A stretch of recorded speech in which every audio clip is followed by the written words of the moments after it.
Welcome back everyone to another episode on Ang Channels. Today is the new year 2026, so this will be the first video for our new year. Basically, in today's topic, just going to talk about some of my position adjustment. So for example, I already sold my Texas Roadhouse on my Weibo account. I sold ASML, and I will also be explaining the reason why.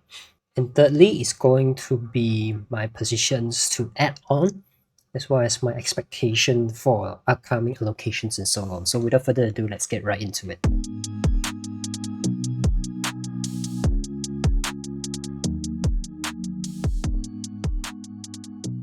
So I want to make this video short. I just uploaded this video during this year. It's been 2 weeks already. The reason is due to the fact I'm actually quite busy with my FYP, which is final year project, and I'm also facing final exam. But here I am right now, going back to making videos.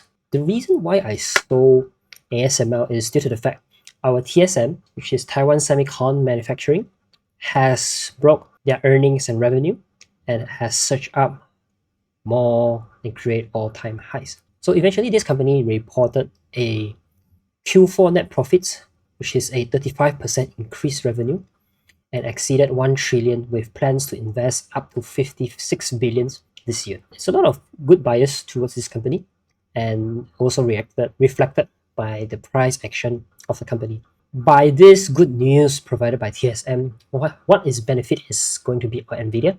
So NVIDIA now is up 2%. And right now, NVIDIA is sitting at a point whereby they are starting to collecting energy, whether or not it is going down or going up.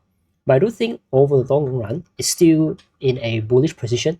However, a pullback of this company might be a great opportunity for a lot of people to add on as well as to buy into this stock and the company. Because due to the fact AI is going to be a 10 years, perhaps a 20 years long run, and chip manufacturing like NVIDIA, which is a head of this sector, is inevitable. I have more allocations. I will definitely add on if it will be able to pull back to a certain price and so on. However, this is not financial advice. Please do your due diligence before you make any money decisions, as you are the one who controls your monies. Okay. Well, looking at to the Apple is actually quite a very interesting pullback over here.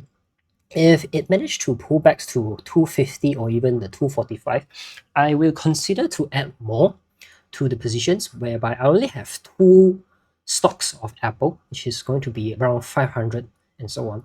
So maybe I will be adding more to this, which is the profits that I earned from my ASML. So the reason why is due to the fact Apple has a very strong moat. The OS system, whatever designs, products that they provide, is just continuously being able to provide services and satisfy their users. And overall, their users are willing to pay the premiums over the long run, despite increase in prices, despite the latest 17 Pro Max is very expensive compared to the previous version. Their product is just getting more expensive, making their margin quite high. So looking at the news right now, the pullback can be due to face fines and then face supply issues. But over the long run, I do see that this company is a very solid holding, at least for me, whereby I'm planning to add on, especially at this level over here. But perhaps maybe to let it go further down. Yeah, perhaps at the 200 or 150 EMA will do. It will be a better entry for me, and I will definitely buy more because of how solid the company it is. Looking at Meta, this company I just bought back during the 2025. I think it's around over 630. Yeah, around right here. Now it's just go back to the previous level and shooting downwards. However, in the long run, if we're looking at the weekly chart, you'll be able to see there is a potential whereby I do think that the company will be able to pull back until maybe 150 and something, but that's usually barely happens, and I hope not. But if it does, I will be more happy to add one more stocks to it, as Meta is also quite a good company, a good solid great companies with a lot of cash generations. But one of the concerns is that there are more better opportunities compared to Meta, for example, NVIDIA, Google, especially Google. So if you're looking at Google, Google is actually overextend. You can actually see it has been growing since the last tariff threats, which is last year, April. Can you imagine the tariff threats is already in last year, April? And then since then, it has been going up straight. with slight pullbacks and so on, and with increment about 133%, making the company one of the largest capital company as well. I think it's greater than Apple already, and second to Nvidia. But overall, this company is still that company that I will willing to hold forever until there is some change in structures of what they provide and so on. But whatever they are providing right now, especially their Gemini, I've been switching the usage of ChatGPT or any AI from GPT to Gemini more likely, whereby Gemini is more, I would say, the using experience as well as the information that they provide is much more appeal to me. So basically, I can say whatever product I use, for example, I'm streaming on YouTube. I make videos on YouTube. I love to watch YouTube videos. I search on Google, and I also use Gemini. I use Nano Banana, and so on. So meaning that Google, I think, is one of the product whereby it's essential. People just can't get enough of it. Not just can't get enough of it. People are fixed to it. They can't stop using because most of their daily access are highly dependent on Google compared to like Microsoft and so on. And making this company a very solid holdings in my portfolio right now, and also be able to gain me around 1x already. So this is my first 1x company. This is my first 1x company, which I hold. And I also buy this because due to the fact it's a promotion by Weibo, whereby they provide free stocks for Google. And I just hold it, I guess I hold it over here. And I just hold it and I buy more. And then eventually it reaches today's all-time high. So the question now is whether or not if I want to sell and take profits. Yes, I might do that, but at the moment, I don't see any reason to sell due to the fact there is no huge extension from the first EMA. This is the red line is going to be the 20 EMA. So I don't see any reason why I should sell because of no such huge extension. We are in a bull run, but then the extension of the stock price from the closest EMA is rather small as compared to this company, which is going to be the ASML. So as you compare to the extension from the closest EMA, ASML is hugely large compared to the Google. It has a lot of gaps. So the reason why I sold this company is due to the fact it's overextend, and I also achieve.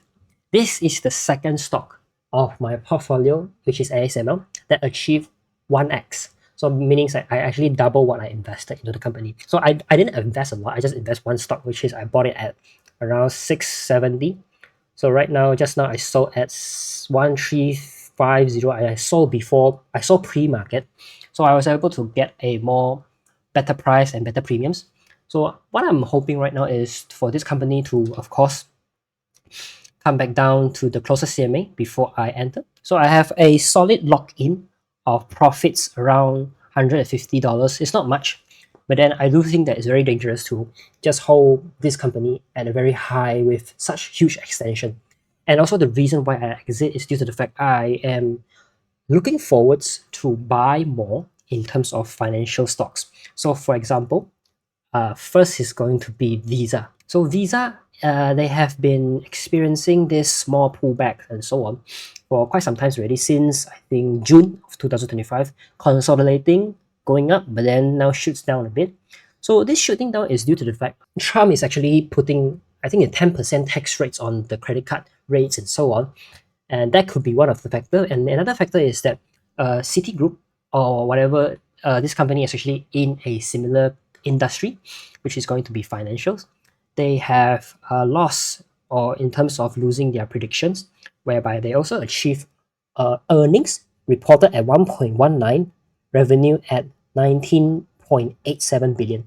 So for the previous one, it's much more higher. So basically, in the latest quarter right now, they didn't actually earn a lot compared to last year. So meaning they have a significant reduce of their revenue as well as earnings. So you can actually see from here. So there is a slight drop, as well as the net margin dropped from 8% to 5%, and it has been dropping since the quarter of 2025. So does that concern me about the earnings of the Visa being affected? Most likely, because they're actually in the same field, meaning that whatever business they have are similar. But then at the end of the day, the results will be revealed. It will be during the Thursday of 22 January. So it's going to be next week. So we'll see about that. But based on the lookout right now, since the margin is also decreasing since the Q4 of 2024, however, the company still provides a essential.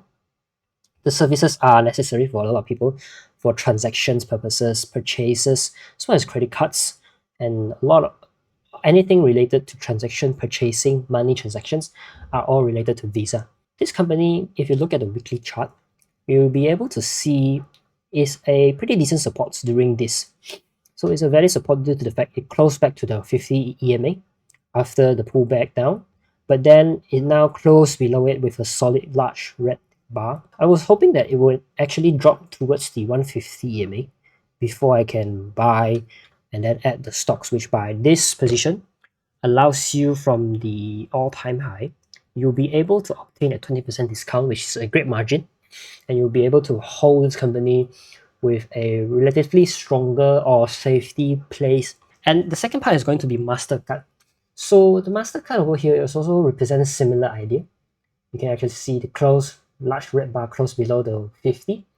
I was hoping to get more purchase discount, but then the discount rates I think it should be similar, around 18%, not much as the Visa. So let's look at American Express. American Express will be able to obtain opposite results. So it's quite nice that American Express just outperforms all the others. So previously during the this is also during the April. This is also quite a good buy, and since the drop of the tariff traps is actually up 75%, which is decent. However, right now, if the entrance is very clear that right now it's actually having a pullback, so there might be opportunity for me to buy into this company. But what I'm looking right now is that despite a 10% discount, it's still considered as a all-time high for me. So my idea is that since it's already breakthrough, it has a gap down after the both EMA. Right now it's floating in the space. So meaning that there is no structure supporting them. So my idea is that hoping them they can go down before I eventually buy them and hold long term as well. So another company I'm also quite interested in is going to be the JP Morgan. So this is one of the largest bank. So you can actually observe the stock price retracement is also quite solid. But then it's also staying below this space line whereby in the previous history, they will be able to have strong structures even though they don't support them at the 150 EMA. However, I still am not confident to add the stock because it's just a 9% pullback correction, which does not even have a lot of safety for me. And despite it pullbacks towards the 200 EMA, it's still very expensive due to the fact it's only discounting for like 30%. It can be a great trade, but then at the end of the day, I was hoping to get more. For example, like Visa, I'll be able to have greater opportunities with a lot of safety factors if looking at the weekly chart, especially it's actually on a weekly chart. So the larger the charts, the stronger the structures that you are looking at, the stronger that it holds. So, but then for Visa to drop another $30 more, it can be quite difficult, but it's not possible. It's not impossible. It's just that if it really comes down to here, I'll be able to observe whether or not to see if there's any confirmation bars, or maybe he hits these structure levels around this area. I'll be able to buy it and so on. So that's the idea. So the reason why I sold is very clear due to the fact basically ASML is very overextended. I also earn a lot of profits already, and I also have my eyes on other opportunities whereby I would like to buy more on the other opportunities and also wait for ASML to pull back and perhaps re-enter and to see whichever opportunity comes first, and then I'll just serve the purpose of the allocation of the funds into this kind of investment. So I guess that is all for today's video. So just walk through all my thoughts for the portfolios, the stocks that I'm looking at, as well as my planning, the exit strategy, the reason why I exit ASML, even though the news is super biased towards the company. But then it's just that there are space for the company to pull back and allow me to earn that $100 before I re-enter them and continue going higher. I know there is a saying that What if the stocks never come back? Well, it's okay because the reason I exit not just because I want to buy ASM at a cheap. I also have other opportunities that I'm eyeing on, which is going to be the Visa or MasterCard, which I hope to buy at a cheap to own financial sectors finally in my portfolios. So I guess that is all. We will have several videos looking at my losses and also to decide whether or not if I really have to let it go and just take the losses and then just reinvest them into strong companies, or perhaps just hold them as cash and wait for any pullbacks of great companies and just to buy them in. So yeah, and I guess that's all. That's all. I'll see you guys on the next one. If you like this video, subscribe, click the thumbs up. I'll see you guys on the next one. Goodbye.